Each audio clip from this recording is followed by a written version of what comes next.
Lightning is the fastest of the elements. Electrokinesis involves generating, controlling, and weaponizing electrical energy. Characters can fry electronics from a distance, send a current through an entire battlefield, and move so fast they look like a blur of light. If you want to learn how to write your own lightning-based power system, stick around until the end. I'll cover everything you need to know. Lightning is the most misunderstood element in power systems. Most writers reduce it to just inflicting fast damage. Once lightning moves towards its target, it doesn't turn back. In nature, lightning exists because pressure between positive and negative charges builds beyond a critical threshold. When that pressure can no longer be contained, energy discharges along the fastest possible path. You can use this idea to shape your power system.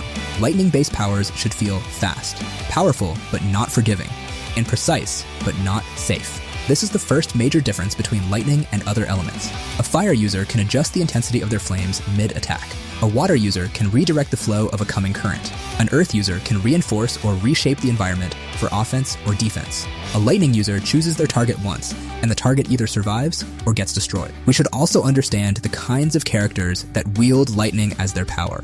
Similar to fire-type users, lightning users can sometimes be aggressive and overconfident due to the destructive nature of their power. But more than that, their personalities are decisive, just like the element they wield. Lightning users tend to fall into 3 archetypes. First, the mind. These characters think faster than normal people.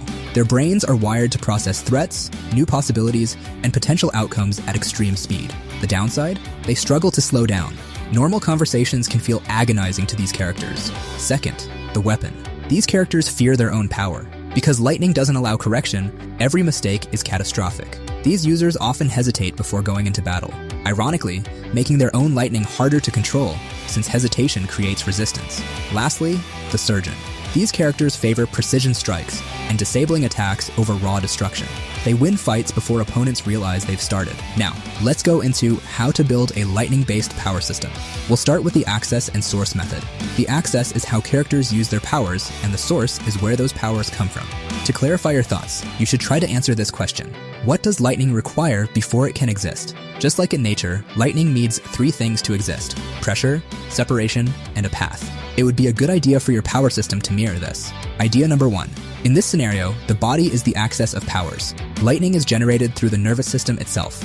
Users would convert the electrical signals the nerves in your body use into electrical discharge through physical attacks. This could result in faster reflexes, but severe mental fatigue, memory loss from repeated overuse, or physical overload. Idea number 2. Lightning would be controlled by an external object, like a weapon or a suit of armor, as the conductors of electricity, specialized clothing or weapons that guide electricity. This could mean that damaged clothing or weapons cause misfires, and it would introduce the vulnerability of disarming a lightning user of the object that allows them to use their power. Idea number 3. Lightning power that can only be accessed in certain environments. Imagine a scenario where lightning powers would only work on specific dates or in specific regions of your world, or during specific moments like thunderstorms. This creates limitations on a character's power that make for strong storytelling.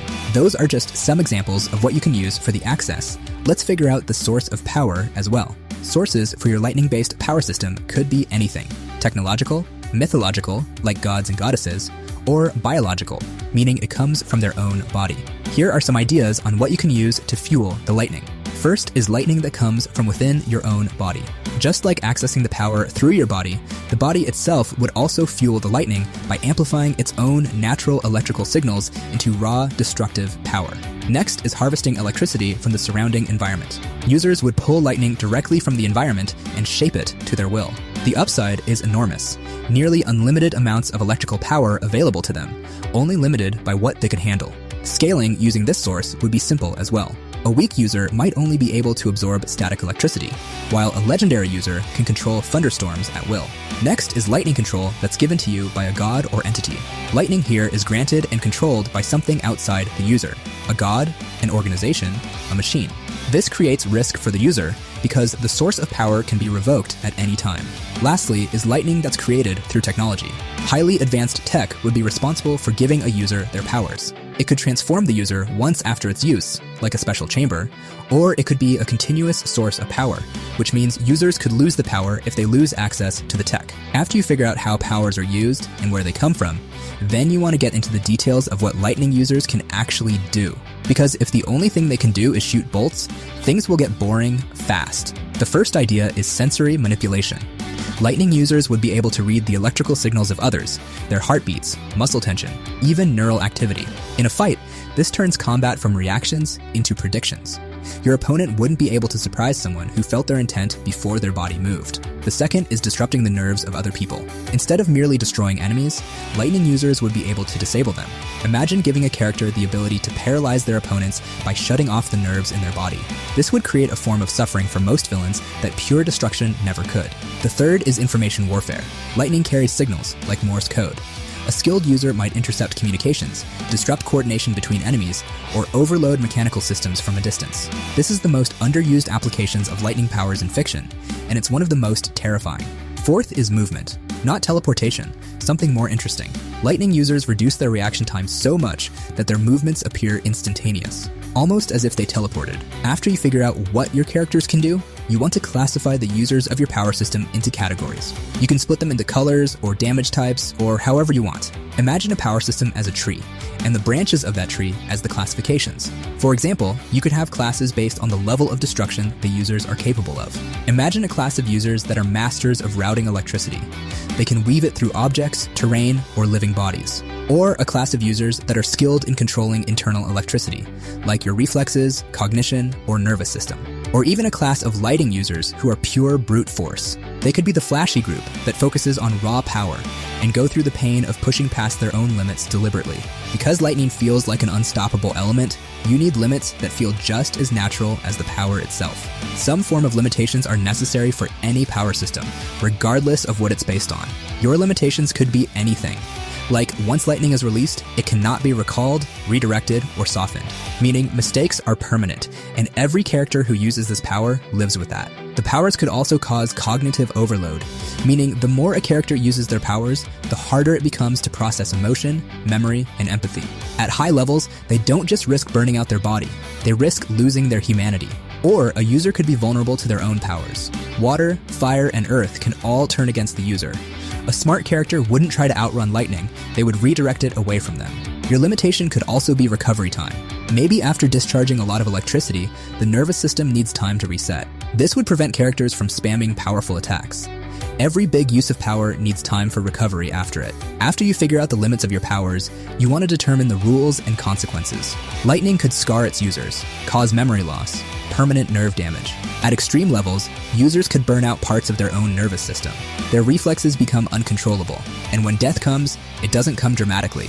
It comes suddenly, like a switch being flipped, as electricity destroys them from the inside out. After you have your rules, you want to determine your scaling. Your scaling determines what the weakest users of your power system can do and what the strongest users can do. At the beginner level, weak users could output a minimal amount of electricity. Maybe they awaken enhanced reflexes and suffer from severe fatigue after using their undeveloped powers. At the advanced level, they would have full mastery over their category of lightning powers and manage to fight multiple targets simultaneously on the battlefield and fight as fast as they can think. At the legendary level, lightning users would have complete dominance over electricity across an entire region. They create battlefields where opponents can't coordinate, can't communicate, and can't even understand what's happening to them. If you're writing a protagonist with lightning powers, the temptation is to give them more power than everyone else. The better strategy is to give them a clever advantage that doesn't break your power system's rules instead. Maybe they were born with a stronger body that allows for superior recovery after using their lightning powers. Maybe they have a unique resistance to the overload caused by holding lots of electricity. Whatever you want to choose. Lightning-based power systems aren't really about speed. They reward clarity, they punish hesitation, and they demand decisiveness at every level, from the first discharge to the last. If this video helped you, hit the like button and leave a comment below with the power system you're building. And don't forget to join our Discord community. The link is in the description. It's a great place to share your work and connect with fellow creators. Thanks for watching.